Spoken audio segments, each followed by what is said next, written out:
A well-known name in the IT industry, Steve Ballmer is renowned for his influence. From 2000 until 2014, he served as Microsoft Corporation's Chief Executive Officer. He's currently estimated to have a net worth of around $83 billion, a $17 billion drop from his initial $100 billion fortune. But who exactly is he? How did he amass such a fortune? Into the loving arms of Frederick Henry Ballmer and Beatrice Dworkin, Steve Ballmer entered the world on March 24, 1956 in Detroit, Michigan. He went to Lawrence Technological University, and while still in high school, he took part in the demanding college preparatory courses offered by the university. At Detroit Country Day School, he graduated as the class valedictorian.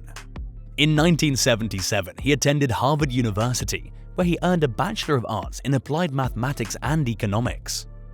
This is where he met Bill Gates and became friends.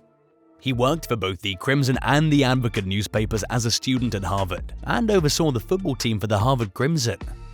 After a short period of employment with Procter & Gamble, Ballmer headed to Hollywood and attempted his hand at screenwriting. But he was unable to finish the next level of his degree since Bill Gates hired him to work as a business manager for Microsoft in its early years. But was this worth the sacrifice of dropping out of Harvard? Ballmer joined the company at the age of 24, becoming the 30th employee overall and the first business manager. But Ballmer received the opportunity of a lifetime. Along with ownership in the company and a share of any future profit growth that Ballmer would generate, he earned a base salary of $50,000. Steve Ballmer played a key role in helping Microsoft get a deal with IBM to supply the company's computers with an operating system during his first year on the job. After that, Microsoft went public in March 1986. When Microsoft underwent a restructuring in 1981, Ballmer played a significant role. He received 8% of the company's equity as part of the process that created the company's stock.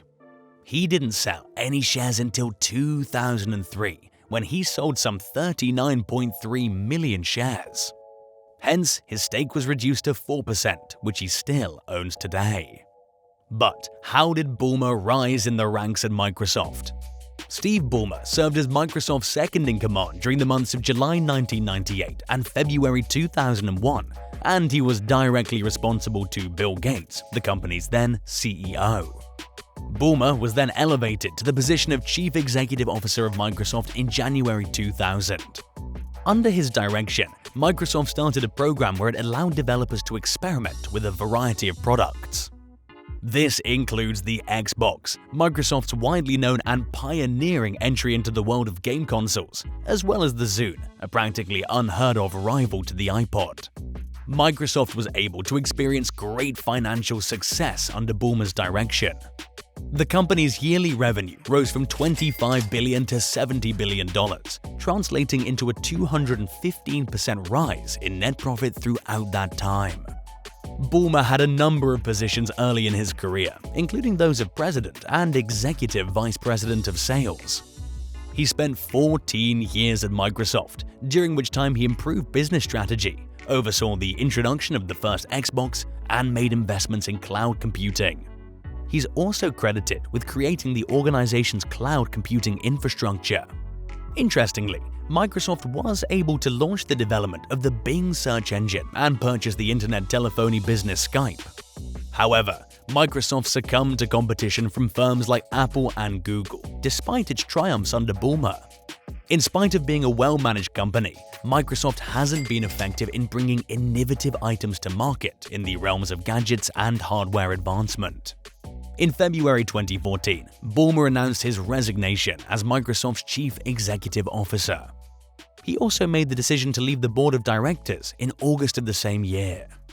But he still holds onto a sizable percentage of the Microsoft stock though. He made the choice because Microsoft needed new long-term leadership to finish its transition into a company that focused on devices and services. This was the time he decided to get into other ventures. Guess what? First of all, in 2014, he paid the National Basketball Association $2 billion to buy the Los Angeles Clippers basketball team. And this isn't the only way he spends his money. Well, his wife has enlisted him in a number of charitable projects. In order to educate people on the US government's revenue, spending, and societal effects, he established the foundation for what would eventually become the non-profit organization known as usafacts.org in 2017. According to reports, he gave $10 million to help pay for the research teams that gathered the information needed to fill the website's database with verified facts.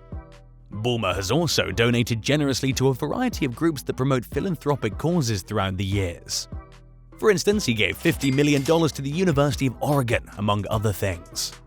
He's also recognized for giving a contribution to Harvard University's computer science department that's thought to be worth $60 million.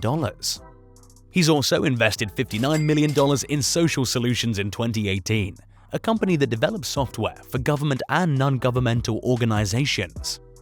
He also serves as the member of the Jewish National Fund's World Chairman's Council. So far, he's given the JNF at least $1 million in donations.